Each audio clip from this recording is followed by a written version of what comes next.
And we're live. What's up, everybody? We're here with John from Modern Life Dating, the passport bro of passport bros. This guy, he knows how to do the going up places and doing things and traveling the world.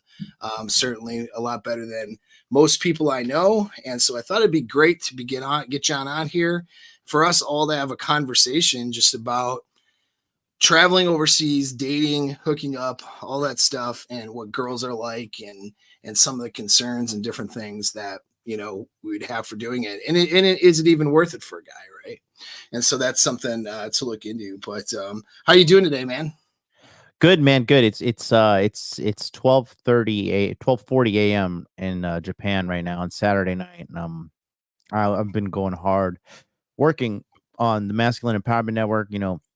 Body Language Mastery 4.0 and all these things. So I'm burning the midnight oil over here, but I'm excited to do this episode and talk about this because Yeah. we got our work cut out for us, man. Like man, things are. I hate to start this off on a negative note, but things are bad out there for these dudes, bro. Especially over in the States.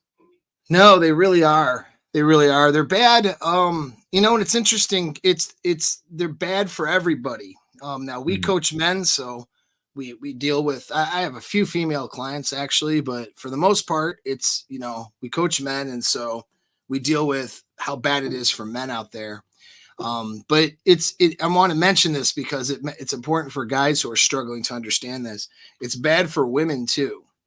They don't have options that are attractive for them, which Mm. means as guys, like just doing a little bit of work to make yourself a little bit more attractive and to learn how to talk to girls, learn how to connect with other people, learn how to, take a girl out and not be a freaking weirdo or a creep. And you know what I mean? And just have a good time. Like girls aren't having that. And then that makes them, because of that too, some of it's the way that they are and the problems they create for themselves. But then they go out and they have these bad experiences because most guys really are not good at either when it comes to dealing with women. And so they have these bad experiences, and then that makes them more, difficult to deal with. It's just like this vicious cycle. And if you get a little bit of game, you get a little bit of skills, clean up your look, you're actually trying to make something of yourself in life. You don't necessarily, it's great if you are a millionaire, but you don't necessarily need to be that yet. But just you're actually on a good track. You're not just some loser, you know what I mean? Hanging out in somebody's basement or whatever. You take care of yourself. Like you already have differentiated yourself greatly, I think, from a lot of the guys out there. So that's the upside of it, is that yes, guys are having a terrible time, but so are women. And so like if guys just level their shit up a little bit, they'll do so much better. I feel like, but I don't know, man. Guys got inner game issues and so many issues that prevents them from doing that. It's crazy. The issues are clearly there. And I think I don't know because for me, and this is my personal opinion, but like just the overall message of like, I mean, quite frankly, whoredom that is Yeah. mainstreamed in America. Like, I don't know if I'm being drastic in the sense of saying, Nah. you know what I mean? But it's just Yeah. like when we have a culture that's like, yes, you're an average girl and you should aspire to be a whore.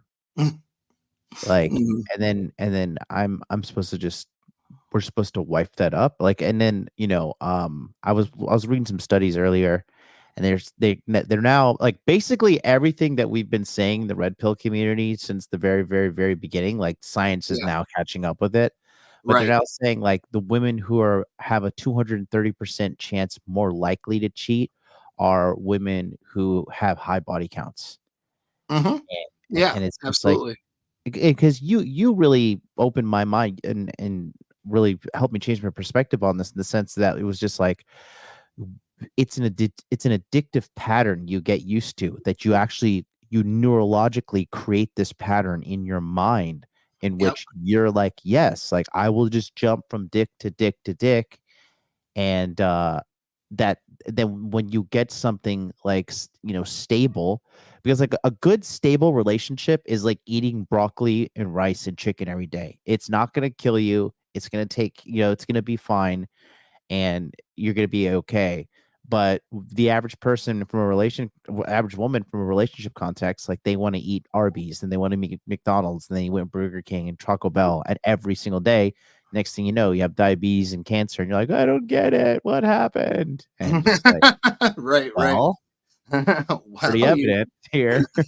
yeah, yeah. Well, and that's the part that people didn't want to recognize is what these types of behavior does to the brain, Mm, and it's just it's a weird instinct. It's part of an instinct of women wanting to just have open hypergamy, meaning they could just always make a choice to bang a dude, for seed.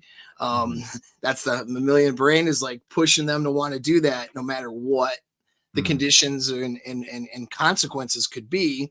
And it's just because we are not evolved to live till 85 years old and live long, happy lives with grandchildren. We're evolved to be dead at around 30 after having mate switched a few times. That's the evolution. Obviously, what we want is long, happy lives and whatever that looks like. But that long, happy life thing has only been around for a few hundred years compared to a couple 100,000 years of dead sooner with offspring from different people, right? So we're not designed, for we can just like we're not designed to be billionaires or multimillionaires, but we can get it. And if we do the disciplined activities to get there, we're going to be happier. It's the same with like relationship success. And women have to do disciplined activities in order to get what they want. And in mm, other times in our history, in our and parts of like American culture, there is that understanding. You know what I mean? Like women knew, well, shoot, if I do these things, there's going to be consequences later potentially. They may not have known the science behind it and may have been religiously, driven through their religion, but they understood that. And they don't. And now it's that stuff's all in the garbage, unfortunately. Well, what they're ignoring is what it does to the brain. And it clearly does something different to the female brain with how the female a woman is designed to bond than the male. You know what I mean? And they don't like that. They don't like the fact that men can actually sleep around and have it be less damaging. I won't say that it's not damaging because there can definitely be some damage there, for mhm. sure. Yeah. But it's less damaging than when a girl does it. Like that's that's controversial, but it's not controversial if you understand that women bond initially through oxytocin and dopamine, and that guys do it initially through vasopressin and dopamine, which is vasopressin is Mhm. a bonding chemical that is more protective, more jealous, more wanting to caretake, and that's what can get us in trouble, vasopressin. Right? And so we don't the oxytocin kicks in for us later in a relationship after repeated sexual encounters. That's when and we start to fall for a chick in a different kind of way. That's when that oxytocin revs up a lot more. Guys who get that earlier usually had an attachment problem to begin with, so Eh, yeah. I just think it's just a gigantic can of worms. And then one thing that kind of irks me too, which I think it's more of an American centric thing, but it's like the guys feeling like they need to sexually perform at a high level to like Hmm. to win over these girls. But if she has a low body count and you're dealing with like a pure decent girl who has like not been through a lot, like Hmm. regular missionary sex that's like not, you don't have to like get out handcuffs and tie her up and fucking Yeah. make it look like a fucking, like a CSI episode. Right. Fucking Make it look like a crime scene in order for her to, just have to a get off. decent Like, enough, have it get off a little you bit. have like a fucking pull start gas powered dildo just to like, oh, I hope she doesn't leave me. I gotta outperform Tyrone, you know? Yeah. And Oh yeah, that's true. That's a big sentiment for guys, at least in the space of men's health, male oh dude, spirit and red it's pill. unreal. That's yeah. You should check out this guy. Somebody just brought this guy to my attention, but his name is Ho Math. Have you heard of Ho Math? No. Oh man, dude, he really with drawings, he breaks everything down and it's so funny because he talks about how the cycle is in the United States right now. And it's like women complain Mhm. that men and women don't have equality, right? Yeah. It's clear that men are better than them. So they complain to the government. So the government establishes equality, right? And then now women have equality with men, but they're looking for men better than them. So then they find that small percentage of guys that are better than them, let's say making more money, whatever, and they complain again about it. They're like complain for legislation, and then it just continues like around in this circle where they women complain, the government creates a law, and then they go back to dating. They're like, I can't find anybody. When they find the one that they want, they complain, and it just Right. is this endless loop. Yeah, it's like a Uh, gigantic shit test from the nagging wife. And it never ends until the husband says, "Shut the fuck up and sit over there and stop nagging." that is That's when it's that finally really in. is the answer. That really is the answer to all of this, which is I just a know. gigantic shut the fuck up. It's, Like it is. It's a government mandated gigantic shut the fuck up. That's the only way anything is gonna change here. Otherwise, it's just gonna keep going. Yeah, it's so you, true I want though. to see if I can. I'm going to see if I can find it. When in the meantime, I can share it on That's my back hilarious, end. dude. Yeah. But Well, it's crazy. Like it's I don't know. Like we've been calling it out for a while. Like I remember in 2019, I was saying for the long, I was like, the red pill is going mainstream. Like because this is there is a Western centric problem with the culture that is directly connected to the misery of both sexes, which is all under this whole girl power bullshit, which is set up not to fucking give any girl any power.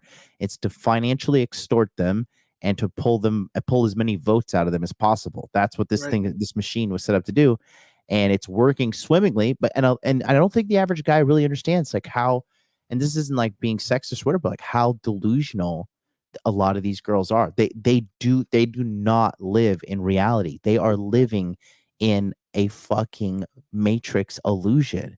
Mhm. And for me, like every time I go back home to the United States, I just see everything getting worse, and I'm just like, well, bro, what in the fuck? Like, this is not sustainable. Which I No, think is no, good. I think there is going to get to a critical boiling point where something has to happen. yeah. And there is an awakening happening for sure. Oh, for sure.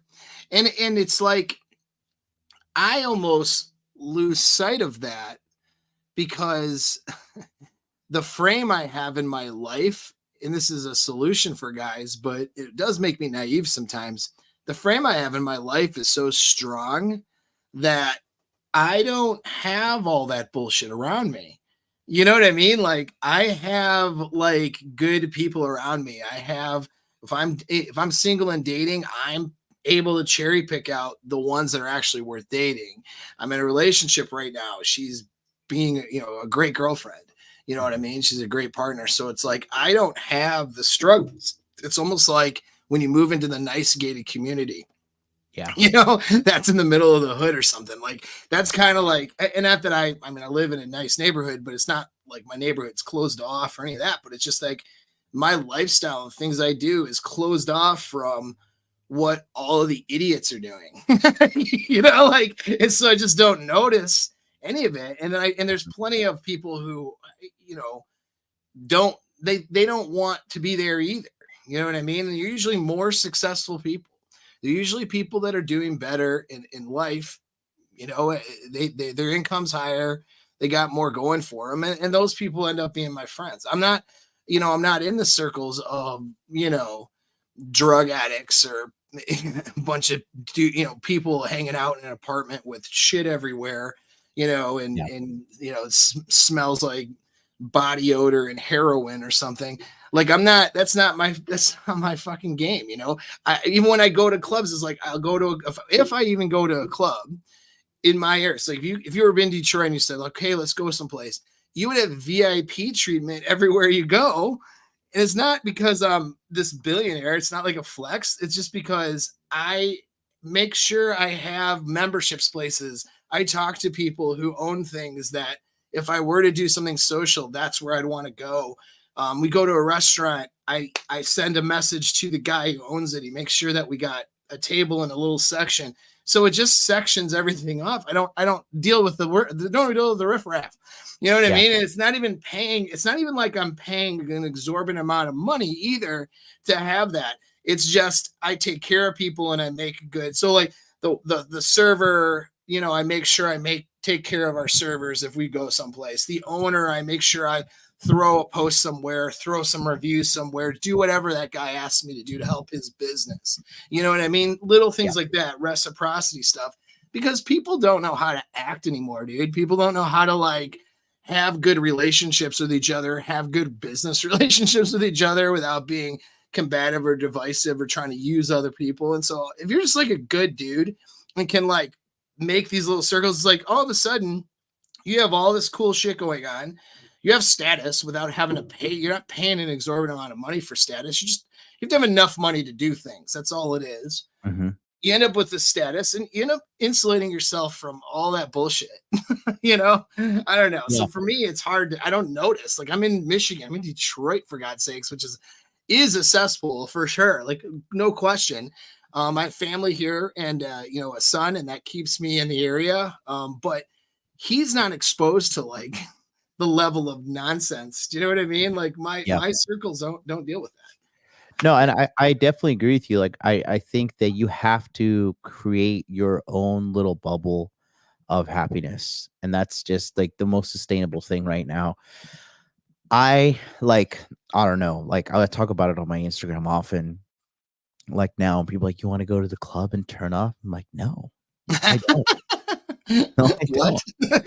No, you want to you want to come to this VIP section? No, no, I don't. I do not want to go there. As you know, it's just, I don't know. I just that Yeah, kind of atmosphere. I think it's becoming more and more negative ROI. I think if yeah, you, because like the girls that go to clubs, like let's be honest, bro, they're fucking whores. Like nine times out of 10, you know, like the girls that are just frequenting clubs and nightclubs and stuff like that. Like these girls are not LTR material. Like no, she's on a most are she's not. Yeah, yeah. You're not gonna. It's not there's gonna. a diamond in a rough occasionally, but it's There's really, why are you like yeah, spelunking for fucking diamonds in a pile of manure? no, You and like know, like that's you just I'll find this one diamond here in this dirt hole yeah, club. exactly. Like social circles is really where it's at, and then on top of that too, like I think in the state in America, like the days, like it's not like back in the day when you could just like when you could like have a girl and have some side pieces and shit, like because girls like snitch nowadays and they like blow you up on fucking TikTok, like they're fucking, you know, Oh, some bro, there's a website. There's a website I just found out about because my girlfriend and all of her friends like jumping on the website with my photos from Instagram. uh-huh. It's like it's something I think it's like, am I dating your man or something like that? It's something about dating. It's basically a site where it's localized and girls will post photos Mm-hmm. of dudes to see if other dudes are dating them or hooking up with them in the area. I think you're Like, talking about, are we dating the same guy? yeah, that one. Yeah, Yeah. Yeah, so talk about snitching. Yeah, they got their own like Illuminati girls' dude. bathroom meetings that they're having on the internet where they're It's trying to see. pathetic, dude. Like American women are, like I've been saying for the longest time, and when you travel outside America, you see it. American women are the bottom of the global barrel. You got women lining up in droves to be with American men from around the world. But Yeah. when it comes to like, there's not fucking like the only people who want American women are like fucking, you know, migrants from Africa. They're like, yeah, I would marry you. I would marry you. Yeah, You know, right. For real. Yeah, yeah. It's but oh man. they're not lining up in droves for these girls. No, And I they're just think like I think a big part, because I see a lot of people like, well, it's socioeconomic factors and it's extended not. hypergamy, and it's just like, no, I Yeah. just think we're just encouraging women to be whores. Yeah. Like I think whoredom is mainstream. Like people like, if you look at Japanese celebrities, for example, there is no Japanese Cardi B. There is Yeah. no Japanese Nicki Minaj. Like the Right. celebrities, if a celebrity here, for example, gets caught smoking weed, You are blacklisted from Japanese Hollywood. You No can way. never work again, Wow. you know? Yeah. So it's there's a big cultural difference there. And then if you look at some top cultures too, China, for example, let's do top three economies: America, China, Japan. China and Japan are extremely conservative cultures. And only America is doing this left-leaning fucking whoredom thing, and America is falling apart with quickness. Mm. Um, so you just, it's just looking at everything from that perspective and like seeing the big picture. Don't get me wrong. Could you live well in America? Yes, but in my opinion, personally, I find myself enjoying the quality of life far higher living abroad. Oh yeah. And when I came out here, when you come out to Asia, man, there's just fucking beautiful women everywhere. When you have like these dumb fucking Shaniquas and shit Yeah. on these shows, and they're just like, well, it's modern times, and we don't need to be no man's slave, and blah blah blah. I'm like, listen here, idiot. Like, do you own a fucking passport? Have you been to Korea? Have you been to Japan? Have you Right. been to China? These are like some of the most fucking modern, super developed countries on the fucking planet. Japan is probably the closest thing we have to a utopia on this planet. And these girls are ultra feminine, ultra beautiful, so fucking gorgeous, Hmm. and so demure, so respectful, so polite. Right. And these women, to add on to that, they live the highest quality life on the planet. The Japanese women live the longest of all humans on the planet Earth. Yeah. No. That and Japanese women are beautiful. Definitely. From the as far as the Asian style women will say, they're some of the most beautiful are over there. And Mhm. oh, hello. Sorry, no, Right. Paul. Sorry, King Dre's calling me. Oh, hey, bring him on. Hey, what's up, man? You can come on too. Tell us what Florida's like, Yeah. But yeah, so it's I would have to now as somebody who lives in the United States, and I actually, again, the reason why where I live and what I do, Michigan's interesting. It's not bad necessarily, but you have to develop your circles. This guy Mm. had commented this here, like, oh, so you have to be a minor pseudo. Now, I don't know if you're being autistic or not right now, NB, with that statements, but I'm just gonna say, like, no, bro, no, you don't have to be a celebrity. It's not like I'm a celebrity. It's not like if I walk into a public place, everyone goes, oh, and points at me and asks for my autograph or whatever. It's simply just learning how to talk to people and develop social circles. That's all it is, and it's learning how to be a person that other people see and have a positive association with your face because you were a good you left a good imprint during the last interaction you had. And if it's a lot of guys who are not, you can be introverted even and have that imprint. But no, it's not about being a celebrity. It's about having frame in your life. Yeah. That's what it's about. You know what I Yeah. mean? It's having frame in your life where I don't go to places where, and all of a sudden it's like, oh no, like I don't know what to do here because everybody's doing things that I don't normally do. Like, no, I go to Mm. places and I'm it. It's I have the frame there. And if it's like if you and I go into a club and everyone's doing stupid club stuff, we are laughing like this is so dumb, bro. Like, let's just Yeah. go over here. Like, we just have our frame, Yeah. and that's what it's about. I'm setting the standards everywhere I go. The strongest frame is what influences everybody else around you. And you get a couple guys together with pretty strong frames going into places. It's just like you're the influence, not the other way around. And that's the difference. It's like you guys are going into places going, gosh, this place sucks, or these people are terrible, or how do I find a group of people to latch onto is what you're asking a lot of Yeah. times. How do I find, no, you be the thing. That's the answer.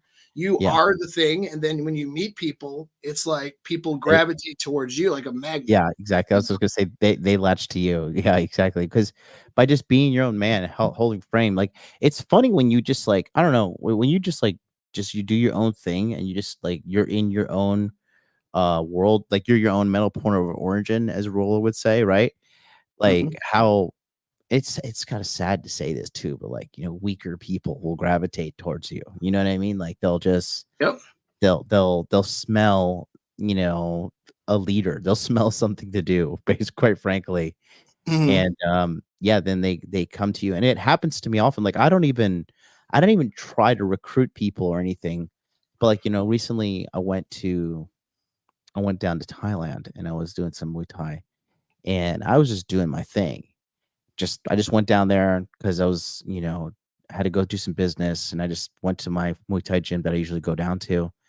And then this guy was just like gravitate towards me, and he's like, "You want to spar? You want to buddies?" He's like, "We gonna go grab a drink." I was just like, "Sure, I guess." Like, like I was just in my own frame, doing my own thing. I wanted to go down there because I just want to get better with my hands. And Yeah. we ended up fighting a bunch, and like, sparring, and having some great time together. But it was just so interesting to witness, and just like, when you're just when you're your own man and you're doing your own thing, like how you can create your own reality. Right. And it gets to the point, like, then you have to start defending your own reality too, you Yeah, know? that's true. Yeah. Yeah. But it's and so there's that aspect of it. But it is from a perspective of like, is it gonna have a better time, easier time outside of some place like middle America, going somewhere? Yeah. Yeah. Like, no, I've been around the world too. I have not been to Japan yet, but I've been to other places in the world, and it is insanely easier in other places. And easier, let me make a caveat: easier if you're a guy who's socially calibrated and has game and has things going for his life. Like if you're a guy who's a loser in Ohio or Utah or wherever you're at, or even pick, even Miami, that's fine. Pick any place in the world. If you're a loser there, you're not going to go to Japan and all of a sudden live like a king. You're just going to be a loser in Japan. You know what I mean? You have Yes. to like, you have to up your value and learn social skills and all that stuff. But if you have that, when you go to other parts of the world and you meet people from other countries, it is insanely easier compared to people don't understand how hard American women by and large are to deal with. Like, they Yeah. get, I think guys in the United States get used to dealing with American women and their BS. And then they don't have any idea. Like, even by and large, like, you know, I mean, even like just very similar places. I don't know. I don't know about like London necessarily, but like even like Canadian women are easier to deal with. Even like Australian women are easier to deal with, than American women a lot of times. I mean, American is on hard. United States is on hard mode when it comes to It meeting is. good women, like 100%. Quality There's no women. question about that. Yeah. I have the clip. Do you wanna watch it? It's, Yeah, yeah, yeah. this thing called Hoe Math. Dude, it's fucking hilarious, bro. Somebody told me about it today. Uh, there we go. I'll just it's just 3 minutes. Check this out, though. I've never seen. Dating down. Seeing a trend of women dating down, which means, a man who So it looks like women are getting victimized again. Women are having to date down because there are no good men left. Let's talk about why. So usually men make more than women, which is not fair. Let's not talk about why. We'll just assume it's oppression. So to combat oppression, we need the government to make laws so that women can make an equal amount of money, which is fair. And once women are making an equal amount of money, now men who make less than them are fucking losers. Women are getting educated and they have standards. So they're not going to date down. She needs a man who makes more money than her, which is not fair. Government help. So basically, women need to be making the same amount of money as men or even more because it's 2023. That's the year that it is. This is the year, and so the government has to make this happen because it's August 23rd. The logic is flawless.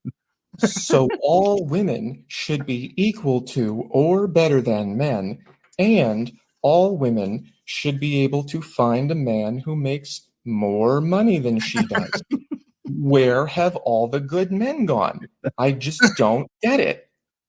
I just don't understand it. I got educated, and that's something that men care about a whole lot. So now me and all the other educated women are looking for men, and they're all busy. What's going on here? I want a man who makes 6 figures because that's more than me, and that's not fair. So I should be making 6 figures. And when I get my 6 figures, I want a man who's making 7 figures. Why can't I find any? And when I do find a man who makes 7 figures, that's oppressive. Government, help! I'm so sick of all this dating down. Why don't you just do better? Hey, you can't do better. Government, why can't I raise my standards and make a lot of money and then find a guy who makes more money who doesn't have a lot of women? I just don't get it. It's the mystery of our time. Guys, it's really simple. You got So then you get the That gist is of it. freaking awesome. He's blowing That up. is so funny, dude. He's blowing up, but because he simplifies it and then makes it so funny, Oh, and yet that's the thing. And oh again, my like God. everything that I've been saying too, like big government, all of this fucking toxic social media shit, like, girls, they're just like, they're so set up to lose in the United States. Yeah. They No, they really are. they're so set up to lose, and they don't get it. And when they do get it, like, they don't, the thing, and it's just like the being a whore, the slut thing, the promiscuity thing, they really don't understand how much of a scarlet letter it is to them. They have no fucking idea. No, And they it's really it's don't. not like to shame them or whatever, which you should have some fucking shame because you're being a whore. But it's like, mate, you don't understand. You are shortcutting your ability to be happy and content for the rest of your life. Right. Oh yeah. Well, here's an interesting question, not to derail it too, but so I don't forget about it. So you've been Mhm, to England, because I didn't really spend much time in the UK at all. So what would mhm. you say is different about UK women that you noticed, if anything? Because I know you're just there to do a couple shows, but I what'd you mean, notice different, if anything? from what I noticed, I don't know. I didn't have a hard time. Like, I got it in when I was in England. Um, and it was funny because I was a foreign guy there. Because they're like, Right. you have such a funny accent. I was like, excuse me, bitch. I was like, you're the one with the accent.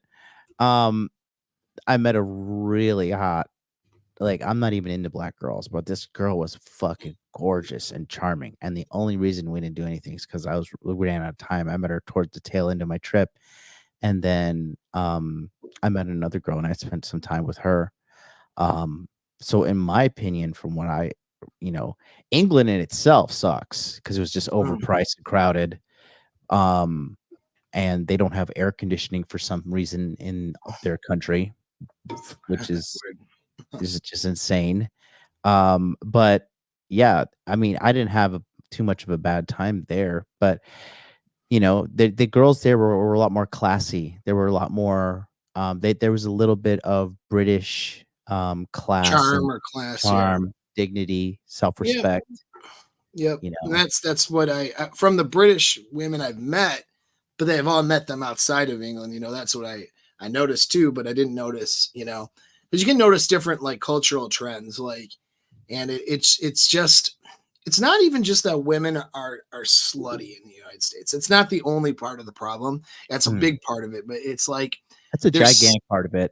yeah, but they're slutty in this way that is they're angry and entitled about Mm. their sluttiness. It's like they go home with some goofball from the bar after getting wasted, bang them because they haven't gotten banged in a while, and then trash the guy for the next 3 weeks until they find another guy. You know what I mean? It's just like they get in with their boyfriends. They trash their boyfriends. You know, they have such bad, like this is by and large, such bad attitudes. You got girls who, I mean, they're really following those pragmatic, what they perceive as pragmatic lines, but it's through the lens of social conditioning in the United States.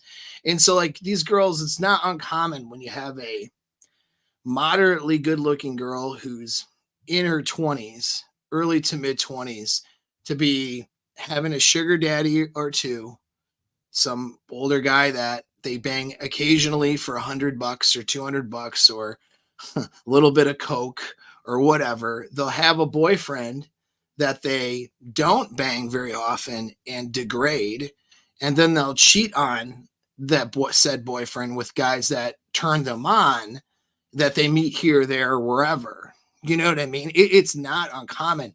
It is in fact so common that as I've been dating women in their 20s for the past decade, okay, more than that now. All right. So my age has changed, but I've noticed that trend getting worse. Every girl I've been with has had they've had friends of theirs and people in their social circles who that's what they do. It's actually what's happening in a lot of places in the United States that nobody's talking about, but you don't know it unless you're on the ground and actually dealing with women who are in their 20s. And even then you don't know it because they're not transparent and telling all the guys. You know, it's kind of like when you're the guy the girl cheats with, you have a perspective that 80% of guys have no idea what that's like. And so 80% of guys have this picture and this image of women and how they see women in regards to cheating. But you kind of have been behind the curtain and you know that, wait a second, this is not how they are. And in fact, this is not just a thing that only hoes do. And I can just have this, you know, duplicitous mindset of good girl, bad girl. Like, no, there's girls of every part of the socioeconomic ladder and behavior and appearance that are coming to me to cheat, you know what I mean, on husbands, boyfriends, or whatever, who are the stable guys. You start to recognize, like, well, wait a second, this is actually a trend. What the feminist trend has created is, you know, I'm gonna not polygyny, but you know, polyandry, basically a female centered style harems that are covert, where a girl has the boyfriend that she might marry someday that she spends the holidays on. And then she has a guy she's, you know, pilfering money from and using her vagina for that, maybe, or in the guy she cheats over here. And then those interchange, you know, maybe after Christmas, she gets bored with that boyfriend and dumps him because of whatever reasons, you know, and it'll be his fault, right? Not really, but in her mind. And then she'll be single, but she never was, you know, she never was in a relationship, really. Like, she just had all of these little avenues. And if they're not actually executing those avenues, they're open door orbiting, you know? So it's like, I have the orbiter on freaking standby to take me to dinner when my boyfriend upsets me right around January, February, after the holidays are over. I mean, they're following these predictable patterns, and it's like, I was gonna say, it just happened to me in Japan. Like, it just happened to me in Tokyo the other day. A buddy of mine, he invited me out on this like dinner cruise or whatever, and like, you know, he's a Japanese guy, and I'm like the only foreigner on this fucking dinner cruise, right? And it's just like, you know, my Japanese isn't that good, and I go there, so I meet some chick, and she's just like all over me, and like too much to a sense. And I'm like, all right, whatever. Like, you know, she's had a nice body. She runs like a little Pilates studio. And so we're going back and forth, right? And I think she's used to people just like, um, you know, marching to the sound of her drum. And at one point there was a little friction between us because she was like, come here and do this. I was like, nah, sorry, I don't want to do like that. Like, you come here, we'll do this, and then that'll be better. she's not used to a guy like telling her no, quite frankly. So we're going back and forth for about 2 weeks, right? And then finally she's like, "Oh, well, can't meet you at this time because I gotta go and be with my husband." And I was just like, the whole time I had no idea. She never at one point mentioned her husband, never mentioned that she's married. On her little Pilates thought Instagram, she doesn't have a picture of him anywhere. And like I was completely oblivious to it. I wasn't even thinking to look for it because in my mind, I'm like, well, bitch, what are you doing on a dinner cruise? Go home and cook your husband a fucking steak. You know, what are you doing, ho? And honestly, all it does is add to like the justification that most guys have. They're like, no, I don't want my girl going fucking girls' night out and drinking Right. alcohol and shit when I'm not there. You know what I mean? And dude, it completely caught me off guard. And and I'm point two now. Like I was talking to my friend, he's a big time womanizer over here in Tokyo, and he's 39, and he's been with like 600 chicks, but he's like, he told me, he's like, I'm too far gone. He's like, he's like, I can't. He's like, I don't think I can be in a relationship. He's like, he's like, I think I'm just too far gone. He's like talking like a fucking traumatized like war vet. I'm just like, but when you do like, I'm not trying to toot my own horn, but I have been with triple digit amount of chicks. I've seen enough Yeah. I've seen too You've much. been in the trenches. You've seen too Yeah, much. That's the I've seen problem too with much. that. I have seen Mhm. too much, and honestly, and it's funny. This whole meth guy talks about. He's like, the more I raise my body count, he drew a graph. Like the less I trust women, and Yes, it that's right. it fucks with you too. That's a problem. Like high value men have, like who get a bunch of sex, is like you start to like think all girls are whores, and you start being distrustful of all women because Yep. you're flooding your neural system. You're flooding your system Yeah, with that's the model that you are experiencing and seeing all the time.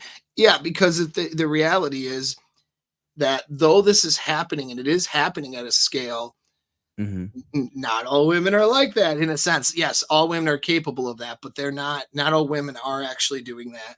And there are Mhm. women out there who, even if they sort of, you know, started this process, they're not so far gone into just being so divisive towards men and the way that they treat them in their relationships that they're not that a different frame couldn't alter their path. There's capable women out there. They're just not. You're just running into a large percentage who are not capable, which makes it, and whenever we're looking at something that's a danger or a threat to us, which non-capable, we'll say getting emotions and involved and entangled with a non-capable woman is one of the biggest dangers a man has Yeah. nowadays. Oh, dude. His danger isn't getting mugged on the street by like three strong-armed robbers. His danger is falling in love with the wrong girl and having her take everything from him.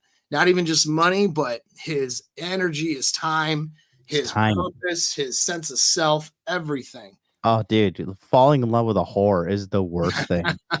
Falling in love with a whore is the Yeah. worst fucking thing. And that's Oh, yeah. why I tell guys too. Like a lot of people tell me, like, oh, don't check her phone. It's insecure, blah, blah, blah. Fuck that shit. Check her phone. Put a keylogger on her on her laptop. Dude, you mean hell, the FBI spies on us. So we should spy on fucking our women. I don't give a fuck. Like, I don't know, because you Trust just but verify. That's what I say. yeah, trust but verify. Absolutely. Absolutely. Trust but verify. And if there's any pushback, right? Like okay, so I was seeing this chick recently, right?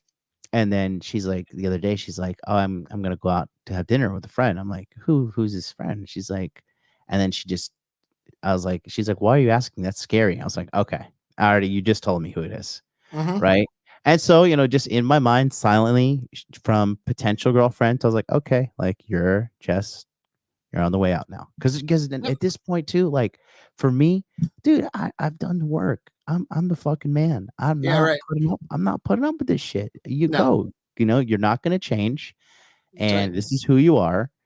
And if you value going and having dinner with a guy friend versus potentially getting something more serious with me, I'm not trying to win you over. I don't want to send you a copy of the Rational Mail. I don't Yeah, I right. don't like I'm just the energy that a lot of guys think that you can put into trying to fix a girl or whatever.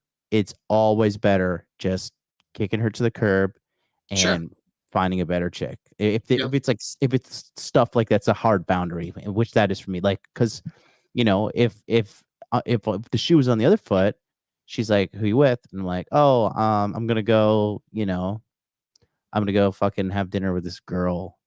Or I don't even tell her. I'm just like, "Oh, what? That's crazy," and then just disappear. And I'm like, "Oh, okay. You would lose your mind, but when you do it, Exactly. it's okay." Yeah. So Yeah. And it's in recognizing what our worth, like sometimes, especially if you're dealing with younger girls, depends on their age and experience, but like you might have a young girl in her mid-20s or something who, she wants to go do stuff with her girlfriends and do different things that maybe a single girl or more single girl appropriate, let's say. But she's doing those things because she doesn't, it's an absence of having a good, strong man in her life, you know? And so as you guys date, those things drop off, go away. That's fine. Like some of those things mean, but if she's capable, but if she's being duplicitous or lying or concealing, you know what I mean, going out with dudes or, maintaining inappropriate boundaries with guys while she's trying to court you into a relationship, like no. You know what I mean? That's a behavior that's probably not going to change. If she's adamant about not, like, if you say the word submissive and that makes her uncomfortable and she wants an equal, probably send her to the house. You know what I mean? Send her back out into the wilderness, because yeah, it's not going to be worth, you're better off dealing with somebody with other more what would seem like more serious problems, like maybe an anxiety disorder or something. You're better yeah, off dealing with that than a girl who won't allow herself to follow a lead of a man that she trusts in a relationship, really. And so like the things that are disqualifying, like, for me, and what I recommend are, if she's unwilling and unable to follow your leadership in a relationship, and even this terminology, this language I'm using about following your leadership, if that is uncomfortable and she needs to change around and do word terminology changes so that she can feel like you're equal, um it's not that she's like, it's not this whole thing of she has to be less than you, she's not your equal. It's not like that. It's just the mindset of someone who thinks in terms of equal. I have to be equal to my partner. That mindset right there um is a parasitic mindset. I was You gonna know what say I mean? loser, but parasitic's even better. Yeah. Yeah, Yeah, no, it is, 'cause because that's the that mindset cycle. of That's the whole math. Like, this whole we are man. not equal. That's Complain to the right. government. That's a very, very accurate but comical description of why it's parasitic. Because if Yep. she's got this mindset of no, we have to be equals and partners, and she uses that terminology, man, like it means that her frame of mind is not to be an equal of anything. Her frame of mind is to try to take over the frame of the relationship and place you in a subservient place. And it's going to be a constant test for that. And you can keep, going. Oh, you got idiots here in the thing. You can I, keep, I I cleaned it up. good. Yeah, you can keep, because you can keep going for a little while, a year or two with a girl like that, but eventually it is going to blow up. You are either going to have to concede your male leadership role in that relationship, which means she will not like you as much. She will not be attracted to you as much. Yep. Her feelings for you will start to reduce and go down, and she'll be unhappy with you. Or you're going to have to set hard boundaries to maintain male leadership, which she will not follow, and she will get toxic and divisive and force you to break up with her, or maybe break up with you herself, because she won't do that. And that's it's a waste of your time and energy to get into something like that. Really It is a kiss of death, and I think a lot of guys too, because here's the uncomfortable reality that a lot of guys don't want to face in today's sexual marketplace. You have to level up. Period. You have to level up. A lot of guys think there's some slime ball way around this, and the case is just not that. You have to level up, or you have to sit on the sidelines and take the scraps, which is low level, single moms, fat women, women with mental diseases, women are addicted to drugs, whores. Oh yeah. That's just what you get to buffet from. But then that shit plagues your life as well.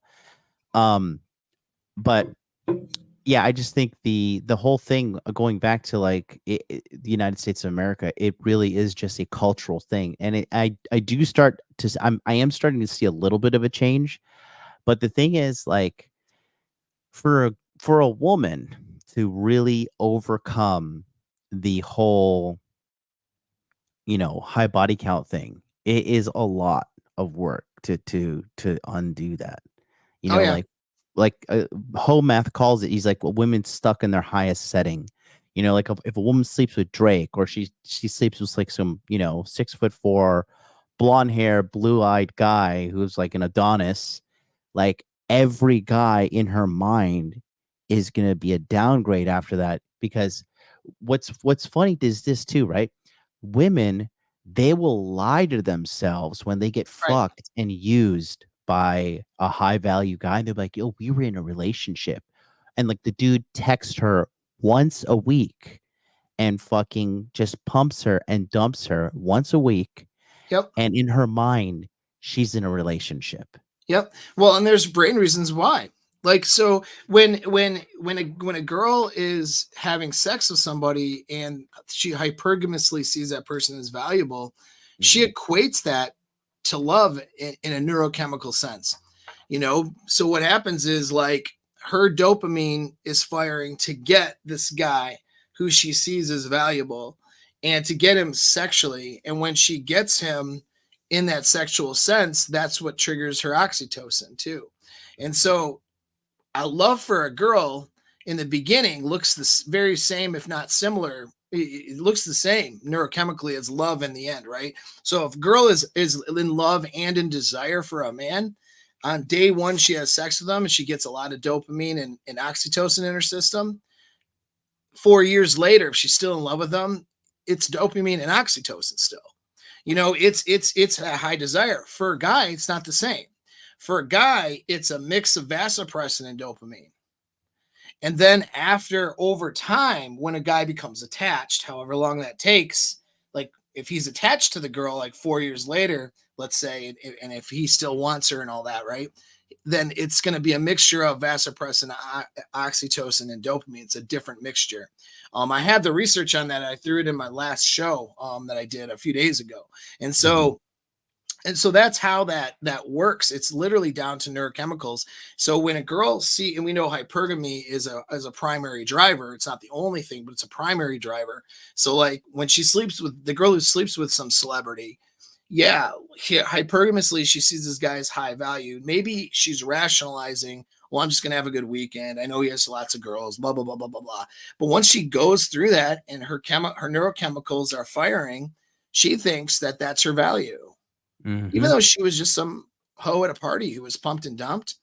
That's her. This is why they brag about it. Oh, they'll act like they're shy about it. Well, one time I slept with a band member. Yeah. I was a groupie once, like, ooh, hoo, hoo. That's more of a brag and a hoo hoo for them than I was in this really good relationship with this guy who treated me right. Like that doesn't register. It's same with them, And a lot of them, they'll it's so funny. They'll talk about these stories on TikTok like years later, and like with the most like save the screenshots, like have pictures and like intimately remember details. And it's so mind blowing to see it, And I think too, another reason why I like to go abroad, and like my dating has just been far better abroad, is that the whole dynamic of families in America is just like these young women that grew up traumatized in a divorce household are like now on the dating marketplace, and they're damaged. I think a lot of people in America are damaged from the extreme amount of damage a divorce does to children. I think a divorce damages the Yes. children the most. It does. And now you're having broken people raising broke people. That's a whole other concept that's just left under, like, left under discussed, because I think it just blows my mind how, because I say what you want to say about the Fresh and Fit podcast, because I could seem extreme at time, but I think it only seems so extreme because Myron, I think, is the only man in America holding women accountable, like on a public domain. Every other one of these podcasts, they let shit slide with these chicks. Like they don't press them. They let them get away with bad behavior on the show, and they let them get away with delusion. And the reason why these girls get angry, these girls are so comfortable living in their delusion. When Myron presents irrefutable stats, data, and facts in front of them, they're like, you know what? You just hate women. That's That's what it turns into. That's how coddled they are. Nobody is calling them out on their bullshit. And if you do, you hate women, you have a small dick. And that's what it is. And guys fall for it. Guys fall for the shaming, the insecurity button, and all that. And most guys are weaker. That's just the way it is. And all they have to do is get a little bit of social pressure, and they'll flip. You know what I mean? Or they'll clam up and be silent. And this is how men are essentially in a subservient role now in the United States. Now let's take it into, because we're gonna have to wrap up here soon, and we're having these great conversations, but we're not we're sorry, I gotta put another guy in time out here. We're not I want to get into Japanese women or whatever, and some different women. So like when a guy from the United States who's used to American women, we're assuming, of course, the caveat is, look, you do need to learn some skills. You can't just go into another country thinking that, it's on easy mode now. I don't actually have to have any value as a guy. Like, no, you have to have, you want to work on the big four, which are on the light signs behind you, the money, muscles, game and frame. You want to have that stuff squared away. If you are going to another country, don't be a lazy, stupid idiot who thinks that he's just going to go somewhere else and be a dork and that things will go well. They won't go well. But so that's the caveat. But assuming a guy's doing some work, what are some cultural things that you would say are different about like sourcing and meeting Japanese women, right? And getting them on dates or getting them over your place versus girls in the United States? They're just very down to earth. That's the biggest thing that I like about dating with Japanese chicks. And just I think Asia, because Asia has been here forever, so they're just a little bit, all the societies, in my opinion, are a little bit more, and I'm talking about Oriental Asia, like are a little bit more sophisticated, just America is all about the me, which is a very immature, selfish, and lonely way to live life. Asia and Asian communities, they're always about the we, the collectivists, the collective, what can we do? How is this going to reflect on all of us? Everybody thinks, about not only themselves, but, the entirety of what will the consequences be of their actions. It is a very respectful society. These girls are extremely classy, extremely educated. And when you say a woman in America is educated, she's not really educated. She's indoctrinated. I'm talking about actually being educated, the ability to play musical instruments, the ability to speak multiple languages, right? The overall level of sophistication is high, because I can't deal some fucking hood rat who's some ghetto fucking trash bag. I just can't deal with, like, if she starts talking that, like, that certain type of vernacular, I'm Right. just immediately turned off. I'm just like, no, just please go back to Waffle House. No, I'm not like, I'm not dealing with that. So when you deal with the girls here, they're way prettier, they're way thinner, they're far more educated, they're far more sophisticated. They are far more fashionable. And one thing I've noticed too, when I have sex with Japanese girls, a lot of American girls that I've had sex with, they don't, they have a harder time having orgasms Mm. from just like regular sex compared to Japanese girls. Like, they have orgasms pretty, like, with me at least, there's no effort. I don't have to like fucking like, go like 30-minute round where I'm like covered in sweat just for her to like barely eke one out. You know what I mean? Yeah. Um, and I think that is a big cultural difference. I've noticed that for a big one. A lot of American girls, like, they're all fucked up in the head because, and I think part of having a woman having an orgasm is her being comfortable and safe with herself. Yeah, And that's right. if your head's all fucked up, like, you're not gonna be able to release that and feel good.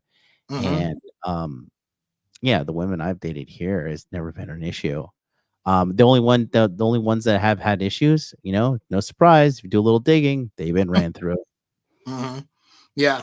Well, yeah, and that's what's interesting is because what people don't understand, and you've experienced it because you're in the field, me and myself included, but like they don't understand, like, even scientifically or logically, and women don't understand this because they're not experiencing other women unless of course they're like lesbians or whatever, but they're experiencing, which is still a different dynamic. Two girls together is actually a different dynamic than a male and a female together, regardless of preferences.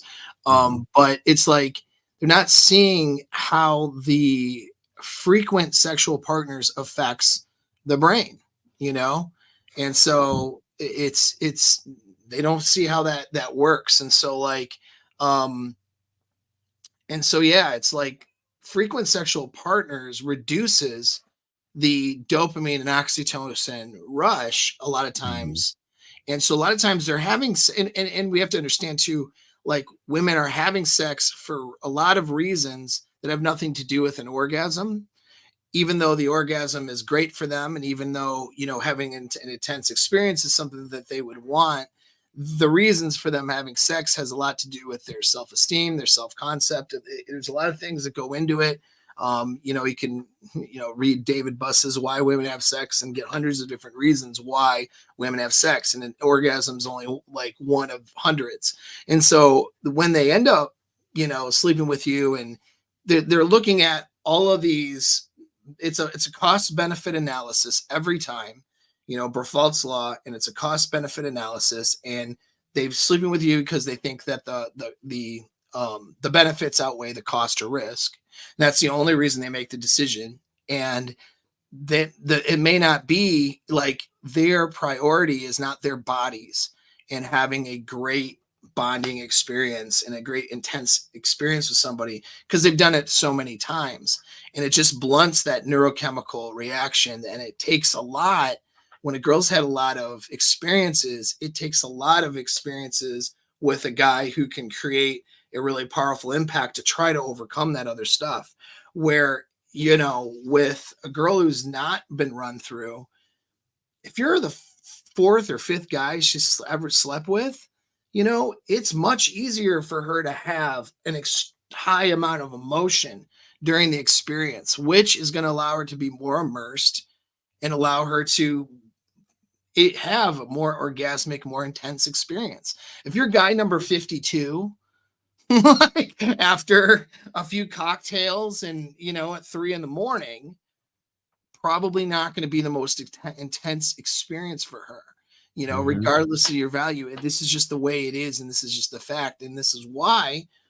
I mean, this guys like believe, even though they say differently on the internet, they like the sexual availability of a girl who's this kind of slutty, right? They like, because availability and access is really the first part in most guys' brain. But once they get past the access barrier, where's the quality, right? Yeah. And that's where women really screw themselves is because, you know, guys are trying to reward access, but what they don't understand, because they're so short-term in their thinking, we can thank cell phones for that, but they're so short-term in their thinking that once the sex barrier is broken, like, where's your value now? Because, you know, if you're number 52, right, like the value is just not that high in the sex that you just had.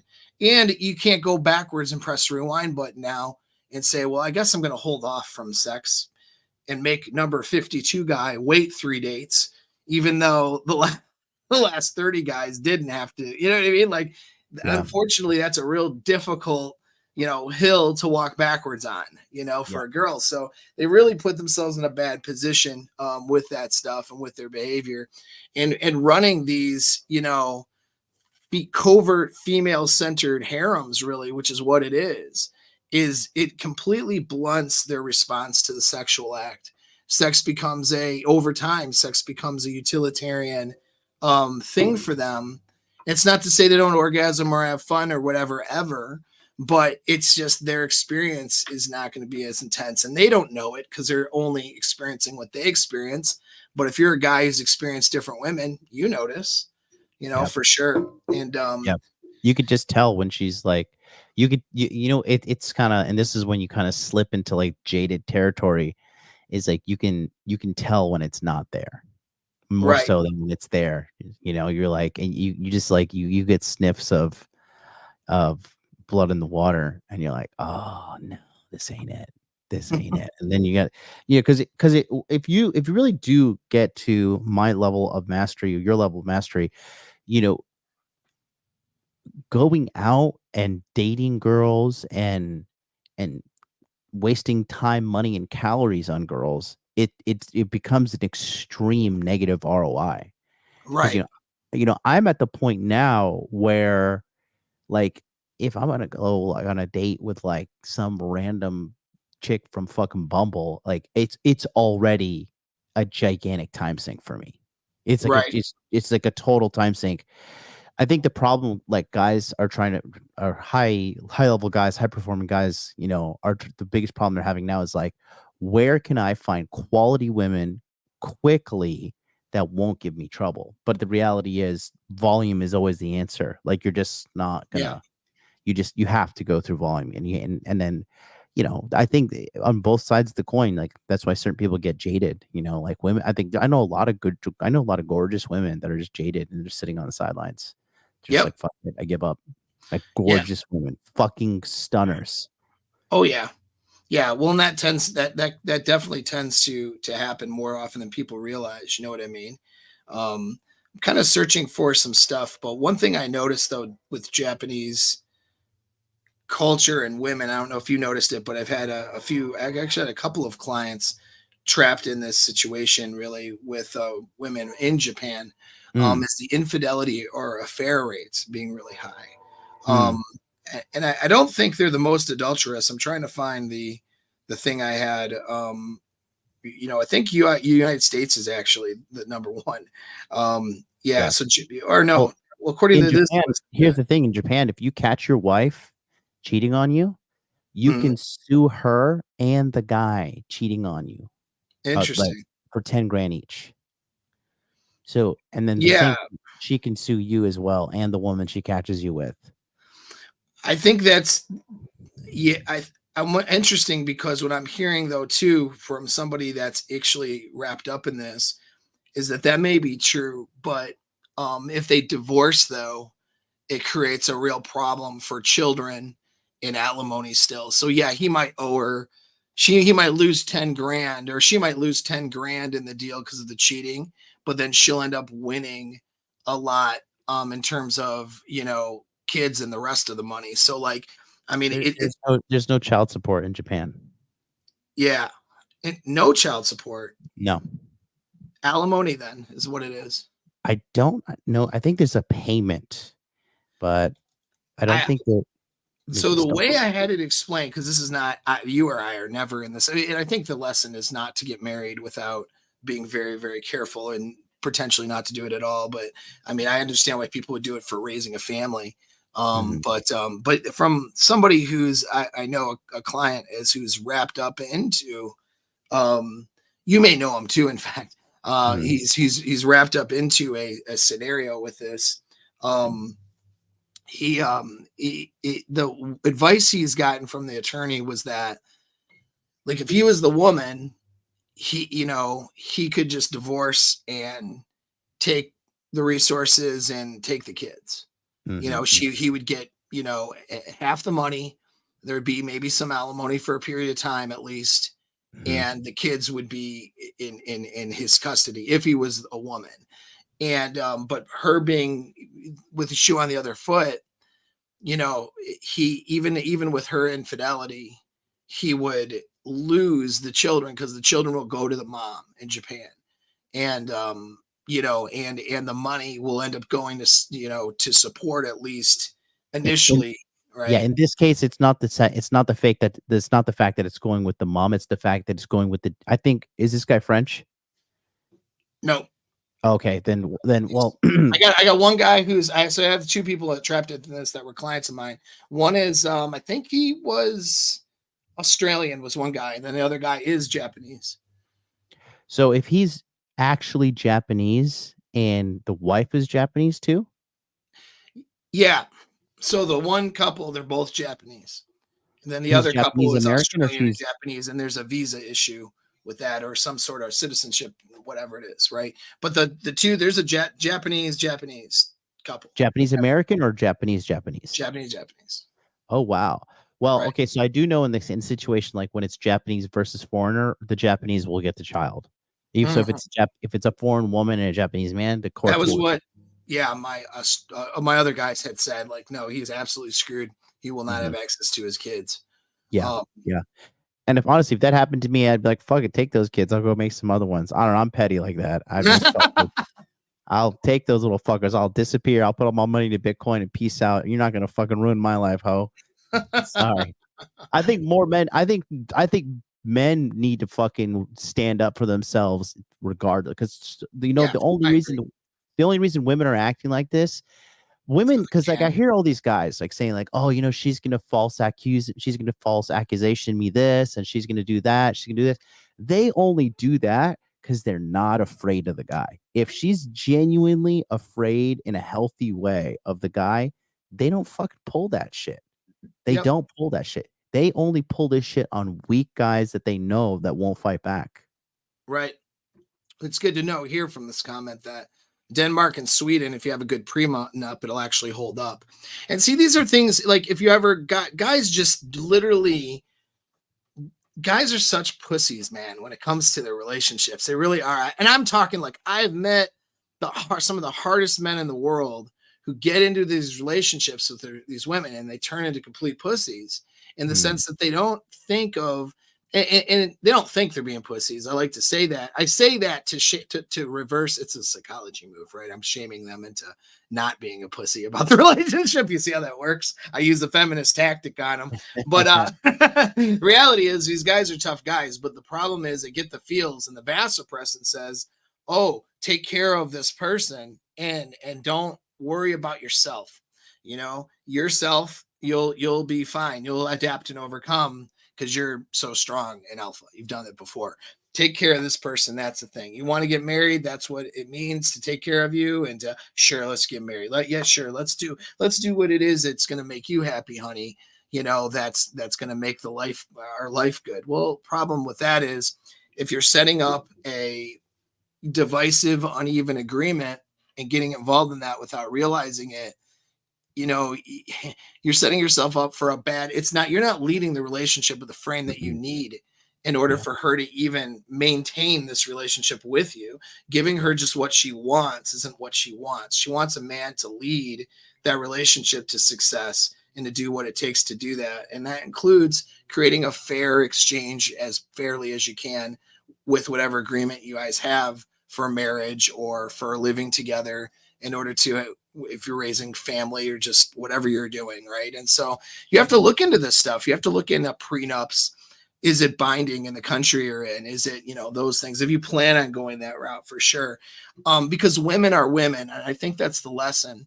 Japanese women are culturally better, it sounds like, than as a whole group than American women.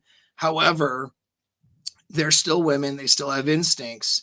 If a guy puts himself into a beta-tized, weaker male slave role with a Japanese woman, she's going to treat him the same way as that person. Like, that's what Yep. she's going to do. I mean, affairs happened and are high in Japan, almost as high as United States, it looks like, from the different things I've looked at. In some cases, it says it's like one notch higher. In other cases, it's like this. There's other places that are higher than both, though. So I think, but Japan has a reputation of having a high rate of affairs, I think, because everything is so squared away over there. Mm-hmm. It's almost like when people find out that priests, have molested kids. It's like, when you look at the percentage, it's not different than teachers, but there's a Mhm. higher standard you would have for a spiritual leader than, somebody who works in public schools. So I think there's a higher standard for Japanese women because of how they present themselves and how they look, act, and a lot of their feminine traits and things that their culture hasn't abandoned. So we hold them to a bit of a higher standard. But the reality is their affair rates are still pretty high, about around, same as United States. Well, the reason for that isn't necessarily notch count, but the reason for that is a cultural look at what an instinctual thing is, which is strategic pluralism. I got the guy who's going to take care of the family. And if he's going to be in this beta-tized provider role and not lead this relationship, my attraction is going to go away and I'll get my sexual needs met elsewhere, and that's an instinct women have. And so women are still women. This is why you can't just expect to go to another country and, expect, because the girls are better and easier to deal with, that you're just going to be fine. You don't need to have any leadership skills as a man. Like, that's not going to cut it. And I think that's the lesson there, Yeah. But anyway, so, guys who are wanting to travel, I think that every guy should do that. I think every guy, if they're not bogged down by something, and, if they're not, we'll say, attached to a particular area because of, something that really has to keep them there. If a guy can put himself in a lifestyle position where he can be a geographically mobile and move around and have some experiences doing that, I think a guy should do that. It at least gives you a different frame for how women can act like in other places in comparison to the United States. If you are planning to be back in the United States, it gives you a sense of, I think guys get used to some of the shitty behavior that women display and assume, well, that's just how women are. Or how that's, yeah. Mhm. It's not, it's not. Women don't have, there's plenty of women in the United States that don't act like that. My girlfriend's not like that. And she's from the United States. She does not act like your typical USA, divisive, bitchy, dynamic around guys. Like, she doesn't act like that, and there's plenty of other women, especially if you're able to get the very attractive women in the United States, not your Instagram attention seekers, but actually attractive women. A lot of them don't act like that. A lot of them aren't like that because they have a lot of options. They don't need to be hoes to compete. You know what I mean? And so but guys in the US who are dating your average girls, they don't see it. They don't realize that there are girls that will behave differently and use those female instincts in a different way that's better and more conducive for something long term. And they don't see it sometimes until they go someplace like Japan and see how different girls are. For me, a big experience for me was going to Poland. Oh my God, Polish women are amazing. Polish culture is amazing. It is. I'm a little concerned about their politics right now, but I'm in love with Polish culture, man. Yeah. That is a place I would move to and live there. If it's a high on the list of a place I would go and live if I didn't have reasons to stick around where I'm at, Right. but there are different things. Like, women in the United States will get high or drunk and sleep with you right away and then act like trash afterwards. And you're trying to now vet out if she's, if you just slept with trash or if actually she's an all right chick that you would allow to come back in.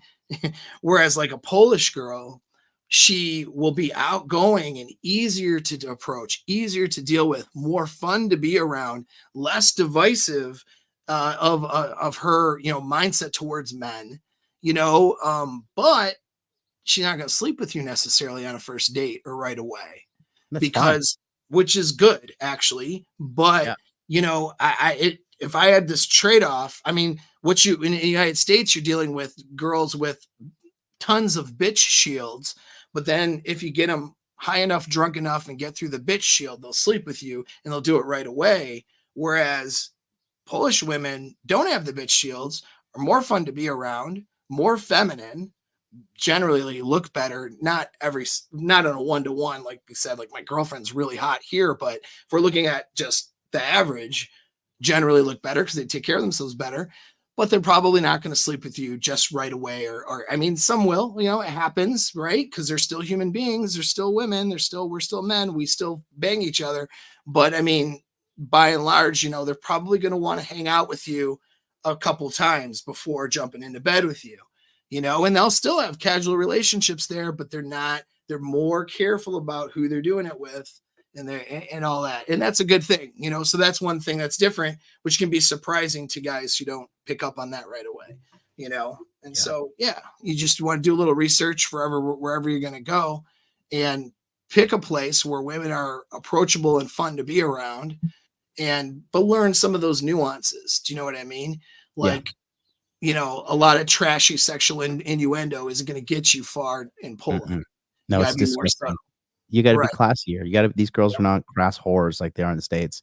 And then Right. another one warning I would tell to everybody who does indulge in the passport bro lifestyle is like, you know, have an out. Have an out. Like you can't, you know, you will be miserable out here as a guy chasing pussy forever. Like I think it's a fallacy that a lot of guys purport, honestly, unjustly so too, because they're leading these guys down a dark path. Like, you know, you do not like it's a lie thinking like I'm just gonna chase girls and I'm gonna be 40 in the club and bitches still love me and shit. It's just like no, these guys are miserable. They end up in bad places in life. Like it's not natural to like it's not good for your psyche to continue on in promiscuous behavior, you know. Yeah. And a lot of these guys that are like influencers and shouldn't do that. Like they're really not covering the fact is that they have like a sex addiction. Like they have like that's really what's going on. They have a sex addiction problem. Yeah. And you Yeah. know, Some of them are they're so empty on the inside that they're requiring external validation constantly in order to, you know, have a sense of self at all. They really don't have a sense of self. They have to constantly prop themselves up with external validation, which is in terms of content creators and stuff and influencers, it's going to be their likes, their audience, and then the women that they're having sex with are just pawns in that, which is really a terrible way to be, in my opinion. Like you're really not enjoying women to the fullest if that's your paradigm. So yeah, don't follow that advice. Don't follow that bullshit. it's gonna ruin you. Yeah, for Gonna sure. ruin you. Well, I think that's a good time. I think we're hitting the noon mark, so I'll let you get some rest, man. And I appreciate having you on. Yes. Thank you. Thanks for having me on. Yes, 2:00 in the morning here. I'm ready to go to bed. Hell yeah. All right, everybody. Thanks for joining. And go to John's channel. He's streaming like every day, every other day. So he's got good topics and a lot of good things. So go over there, Modern Life Dating on YouTube, and we'll catch you next time.